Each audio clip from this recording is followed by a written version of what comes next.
صل على محمد وعلى آل محمد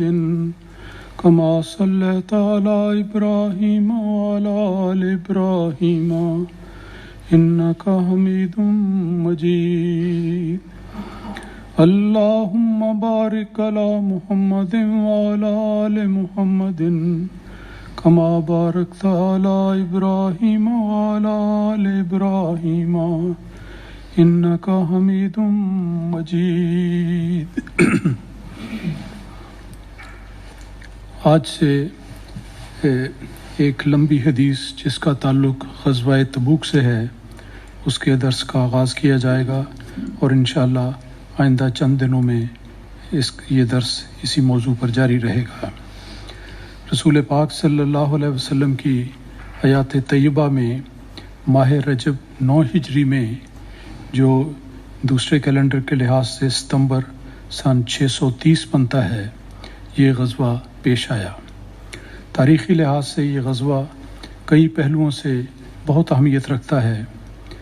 لیکن علاوہ ان واقعات کے جس کا اس موقع پر ذکر نہیں ہوگا، اس غزوے میں ایک ایسا خاص واقعہ پیش آیا جس کا تعلق سنت رسول صلی اللہ علیہ وسلم کے کئی پہلوؤں سے ہے، اور اس حوالے سے رسول پاک صلی اللہ علیہ وسلم کی سیرت کے بہت شاندار اور ایمان افروز واقعات نمایاں ہو کر سامنے آئے۔ اس غزوے کا ذکر قرآن مجید میں بھی آتا ہے، جہاں پر ایک لمبی آیت کریمہ کا ایک حصہ ہے کہ وَعَلَى الثَّلَاثَةِ الَّذِينَ خُلِّفُوا، کہ وہ 3 لوگ جن کو اللہ تعالیٰ ان کی توبہ قبول کرتے ہوئے ان پر جھکا، جو پیچھے چھوڑ دیے گئے تھے، اور ان میں سے ایک حضرت کعب بن مالک رضی اللہ تعالیٰ عنہ ہیں، جو اس سارے واقعے کی پوری تفصیل بیان کرتے ہیں۔ جیسا میں نے عرض کیا کہ یہ ایک لمبی حدیث ہے جو شاید طوالت کی وجہ سے عام طور پر درسوں میں بیان نہیں ہوتی، لیکن یہ سیرت النبی صلی اللہ علیہ وسلم کے بہت سے پہلوؤں کے لحاظ سے بہت ایمان افروز حدیث ہے، اور آج اس کا ابتدائی حصہ پیش کیا جاتا ہے۔ یہ حدیث بخاری شریف میں سے لی گئی ہے۔ حضرت عبداللہ بن کعب رضی اللہ تعالیٰ عنہ اپنے باپ حضرت کعب بن مالک رضی اللہ تعالیٰ عنہ کا ذکر کرتے ہوئے بیان کرتے ہیں کہ میں نے اپنے باپ سے یہ واقعہ سنا جس کا تعلق غزوہ تبوک میں شامل نہ ہونے اور اس وجہ سے مقاطعہ کی سزا پانے سے تھا۔ انہوں نے بیان کیا، حضرت کعب بن مالک نے بیان کیا کہ میں کسی غزوے میں حضرت صلی اللہ علیہ وسلم کے ساتھ جانے میں کبھی پیچھے نہیں رہا تھا، صرف غزوہ تبوک میں مجھ سے یہ غلطی ہوئی۔ ہاں، البتہ وہ ذکر کرتے ہیں کہ وہ بدر میں بھی شامل نہ ہو سکے تھے، لیکن اس موقع پر آپ صلی اللہ علیہ وسلم نے کسی پیچھے رہنے والے پر ناراضگی کا اظہار نہیں فرمایا تھا۔ دراصل اس وقت رسول کریم یعنی بدر کے موقع پر اس وقت رسول کریم صلی اللہ علیہ وسلم اور مسلمان قریش کے قافلے کو روکنا چاہتے تھے، اور لڑائی کا ارادہ نہ تھا، اس لیے بہت سے لوگوں نے آپ صلی اللہ علیہ وسلم کے ساتھ جانے کی ضرورت محسوس نہ کی، جن میں وہ خود بھی شامل تھے، اور نہ ہی نبی پاک صلی اللہ علیہ وسلم نے اس کے لیے کوئی خاص تحریک فرمائی تھی۔ تاہم اللہ تعالیٰ نے مسلمانوں اور ان کے دشمن یعنی قریش کی اتفاقیہ بغیر کسی الٹیمیٹم یا سابقہ ارادے کے مٹ بھیڑ کرا دی۔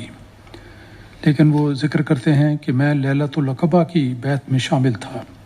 یہ امتیاز ان کو حاصل ہے، جبکہ وہ کہتے ہیں کہ جبکہ ہم نے اسلام قبول کیا تھا، اور اس میں حضرت صلی اللہ علیہ وسلم کی مدد کا معاہدہ طے پایا تھا، اور مجھے اس موقع پر حاضری اتنی پسندیدہ اور محبوب ہے، یعنی جب بھی وہ اس واقعے کو یاد کرتے ہیں تو کہتے ہیں مجھے اس موقع پر حاضر ہونا اتنا پسندیدہ اور محبوب ہے، اور اس پر اتنا فخر ہے کہ اس کے مقابلے میں بدر کے موقع پر غیر حاضری کی زیادہ خلش محسوس نہیں کرتا، اگرچہ بدر کا چرچا لوگوں میں بیعت عقبہ کے حوالے سے زیادہ ہے۔ اصل واقعے کی طرف آتے ہوئے وہ فرماتے ہیں کہ بہرحال غزوہ تبوک کے لیے حضرت صلی اللہ علیہ وسلم کے ساتھ نہ جا سکنے کی یہ وجہ نہ تھی کہ مجھ میں کوئی کمزوری یا مالی تنگی تھی، بلکہ حقیقت یہ ہے، وہ خود بیان کرتے ہیں کہ میری بڑی اچھی صحت تھی اس وقت، اور میں خوب مالدار بھی تھا۔ ہر قسم کے سامان اللہ تعالیٰ کے فضل سے مجھے میسر تھے، اور اپنی 2 سواریاں بھی تھیں۔ عرب میں سواری کا ہونا ایک بہت بڑی نعمت ہے، تو کہتے ہیں کہ 2 سواریاں میرے پاس موجود تھیں، کسی قسم کی کوئی کمی نہیں تھی۔ لیکن ایک اور بات کا ذکر کرتے ہیں ضمناً کہ حضرت صلی اللہ علیہ وسلم کا طریق یہ تھا کہ جب آپ کسی مہم پر جانے کا ارادہ کرتے تو اس کے پروگرام کو بڑی حد تک مخفی رکھتے احتیاط کے لحاظ سے، اور جدھر جانا ہوتا اس کے الٹ سمت کا سفر اختیار کرتے، اس سے آغاز کرتے تاکہ دشمن کو پتہ نہ لگ سکے نقل و حرکت کا۔ جیسا کہ ہجرت مدینہ کے واقعے میں بھی ذکر آتا ہے کہ جانا انہوں نے شمال کی طرف تھا، لیکن مکے سے روانگی جنوب کی طرف کی، اور پھر ساحل سمندر کے ساتھ ایک راستے کو لے کر بالآخر مدینہ میں آپ کا ورود ہوا۔ تو بہرحال وہ کہتے ہیں کہ غزوہ تبوک کے لیے جب آپ نکلے تو اس وقت شدید گرمی تھی، بڑا لمبا سفر تھا، ویران صحرا سے گزرنا تھا، بہت بڑے لشکر کا سامنا تھا۔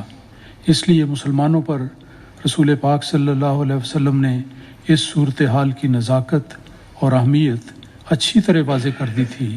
تاکہ وہ اس جنگ کے لیے خوب تیاری کر لیں اور کسی کے لیے کوئی عذر باقی نہ رہے۔ آپ نے واضح طور پر یہ بتا دیا تھا کہ اس موقع پر ہم کہاں جانے کا ارادہ رکھتے ہیں۔ پس آپ اس غزوے کے لیے نکلے تو بہت سے مسلمان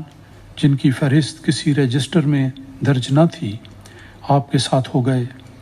کثرت ازدحام کی وجہ سے، یعنی اتنی کثرت تھی لوگوں کی، بھیڑ تھی ان کی، کہ اس کی وجہ سے ایسا ممکن نہ تھا کہ جو شخص آپ کے ساتھ نہ جانا چاہتا تھا وہ اپنی اس غیر حاضری کو مخفی رکھ سکتا تھا، سوائے اس کے کہ اس کے بارے میں اللہ تعالیٰ کی طرف سے کوئی وحی نازل ہو۔ وہ کہتے ہیں اتنے زیادہ لوگ کثرت کے ساتھ تھے کہ اگر کوئی شخص نہ بھی شامل ہوتا تو اس کا پتہ نہ لگتا، سوائے اس بات کے۔ یہ دیکھیں ان کی قلبی کیفیت کیا ہے کہ رسول پاک صلی اللہ علیہ وسلم ہمیشہ اللہ تعالیٰ کی رہنمائی سے نوازے جاتے تھے، سوائے اس کے کہ اللہ تعالیٰ کسی شخص کے بارے میں وحی کے ذریعے آپ کو اطلاع دے تو اس کی غیر حاضری کا پتہ لگ سکتا تھا۔ لیکن میں نے سمجھا کہ چلے اس موقع پر اگر میں پیچھے رہ جاؤں تو زیادہ اس کا پتہ نہیں لگے گا۔ اس کے آگے حدیث کا سلسلہ جاری ہے، بقیہ تفصیل انشاءاللہ آئندہ کے درسوں میں آئے گی۔ اللہم صلی اللہ علیہ وسلم۔